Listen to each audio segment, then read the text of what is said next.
Every year for probably 25 or 30 years at Trinity, we have a children's service that's often been held at 4:30 or 5 p.m., depending on the year. And in that children's service, many of you have been there to this service, but some of you haven't, so I'll describe it to you. In that children's service, we invite children to take a very simple costume from tables that are set up in the narthex and to choose who they want to be in the story. So sometimes we have 5 Marys and 3 Josephs and 6 cows and 4 donkeys and wise ones and shepherds and sheep. It's just a Penny and I call it the most crazy but most wonderful 29 minutes of church that there is in a year. So the children go and tell the story, play their part as we tell the story about what happened on that first Christmas. The reason why this is so important is because it reminds them that they are telling the story of the coming of Jesus. And it invites us, as adults especially, to figure out how we will continue to tell the story, to bring light into dark places. So each December in the narthex, the entryway of the church, we have a little sign that says, "Who will you be this Christmas Eve?" And it's a reminder that each of us has a role in the telling of the story and the bringing of the light to the world.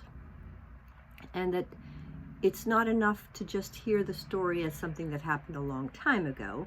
It's important for us to remember that this is our story and we bring light into our world.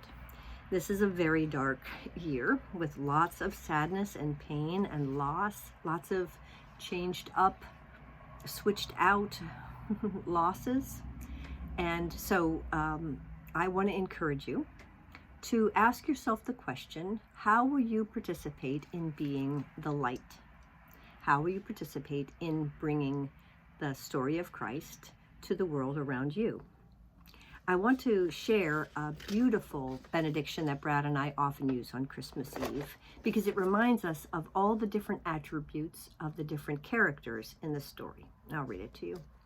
May you be filled with the wonder of Mary, the obedience of Joseph, the joy of the angels, the eagerness of the shepherds, the determination of the Magi, and the peace of the Christ child this night and always. Amen.